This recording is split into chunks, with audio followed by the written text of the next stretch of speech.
Saludos a todos, dando las gracias por esta invitación del SLAU. Vamos a continuación a hablar del por qué prefiero las prótesis anatómicas sin vástago. Bueno, las prótesis anatómicas de hombro han mostrado excelentes resultados, principalmente en artrosis y en algún tipo de secuelas postraumáticas, y ya el doctor Nir hablaba que la idea era que estas prótesis reprodujeran la anatomía lo más normal como sea posible. Mientras más anatómica, por lo tanto, mejor el resultado. Para eso hay que conocer la anatomía del húmero proximal. En ese sentido, los estudios de Boileau-Balch ya nos dan luces muy importantes de la anatomía del húmero proximal. Ya nos muestran que hay diferentes tamaños y alturas de la cabeza humeral, diferentes ángulos cérvico-deficiarios y retroversiones, que no éramos todos iguales.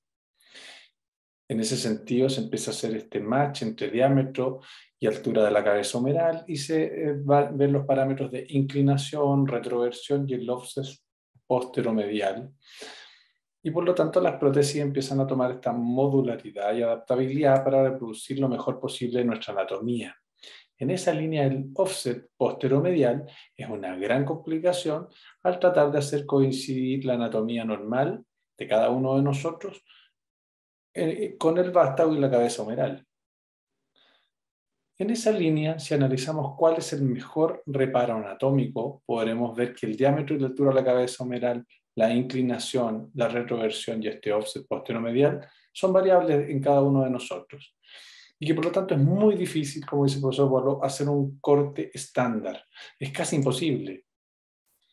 Por lo tanto, si pensamos en cuál es el mejor reparo anatómico, probablemente el mejor reparo anatómico es el cuello anatómico, ya que es una referencia que inmediatamente nos da la inclinación y la retroversión solo al encontrar ese corte.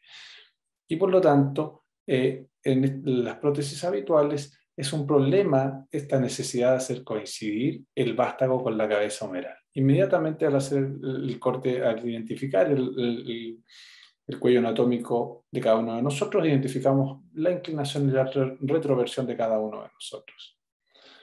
Por lo tanto, la referencia principal es el cuello anatómico sin necesidad de coincidir con el vástago. Y aquí empieza la duda, ¿necesitamos o no necesitamos vástago? Cuando tratamos de analizar por qué necesitamos vástago, la verdad es que es muy difícil de explicar muchas veces y probablemente en gran parte es porque el desarrollo de la artroplastía de hombro ha seguido al desarrollo de la artroplastía de cadera. Pero en la práctica vemos que cada vez los vástagos son más cortos si lo comparamos desde los iniciales del Dr. Nier.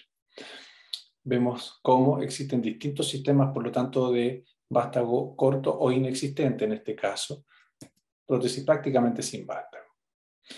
Además, tenemos problemas relacionados al vástago. Sabemos que estos problemas son menores que los relacionados a la glenoides. Se estima que corresponden a un porcentaje bajo, pero habitualmente lo que sí está en franco aumento son las revisiones. Y muchas veces en contexto de una revisión incluso por una causa glenoidea, necesitamos indispensablemente revisar también el vástago y por lo tanto esta dificultad que presenta el vástago pasa a ser un problema independiente de que el porcentaje directamente atañido a él sea menor.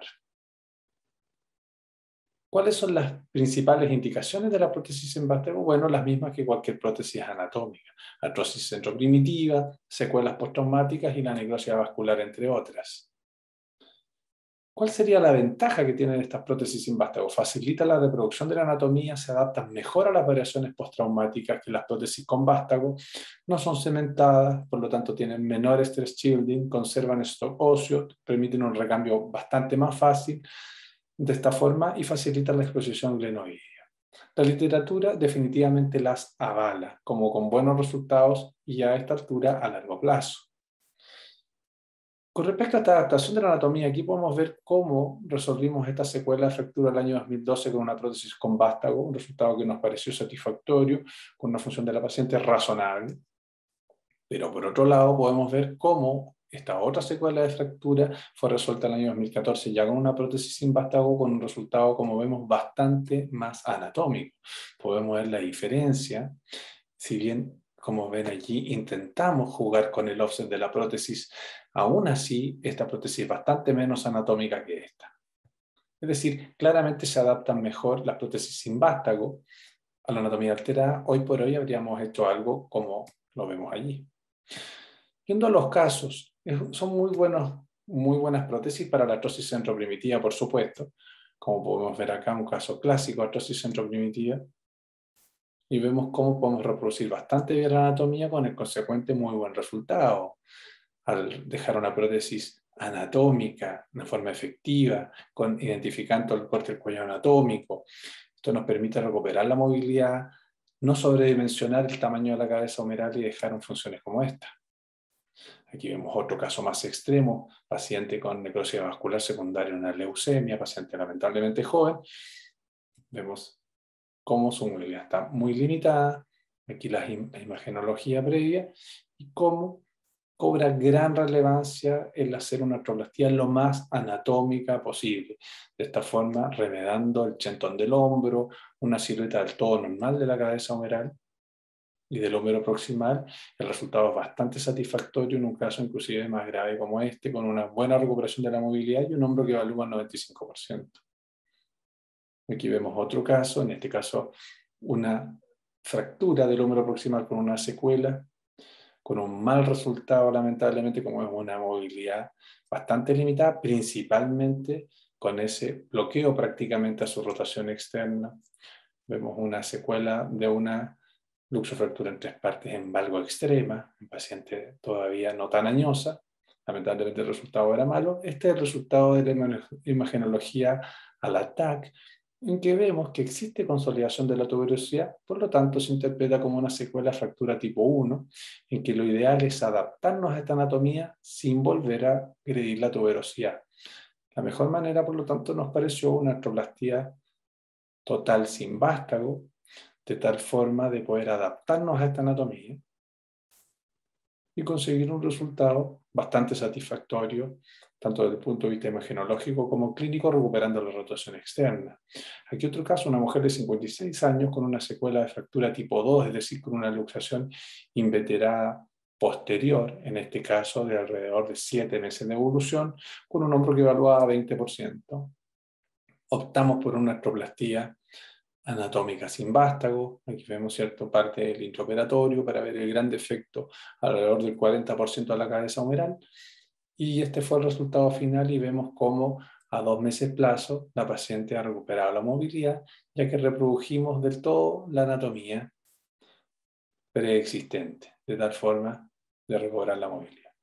Por lo tanto, ante esta pregunta de por qué las prefiero porque facilitan la reproducción de la anatomía al identificar el cuello quirúrgico, que es para mí el mejor reparo. Permiten de mejor manera adaptarse a las variaciones postraumáticas y por lo tanto en el manejo de las secuelas de fractura tipo 1 o tipo 2 de la clasificación de Boileau, en que intentamos adaptarnos, parecen una muy buena alternativa, haciendo la salvedad que principalmente se pueden utilizar en tipo 2 posteriores, ya que las anteriores por su inestabilidad van a artroplastía reversa, principalmente tipo 1 probablemente. Nos permiten conservar stock óseo en forma importante, muy importante en las revisiones, facilitan la exposición glenoidea, muy importante en la cirugía primaria, y nos permiten revisiones menos complejas por lo tanto. De esa forma me parece que combinan las ventajas de las prótesis con vástago de última generación, las más modulares y adaptables, y bien las ventajas de las prótesis de superficie, otrora utilizadas, pero que lamentablemente habitualmente sobredimensionaban el tamaño de la cabeza humeral. Y utiliza, para mí, les reitero, el mejor reparo anatómico posible, que es el cuello anatómico. Muchas gracias.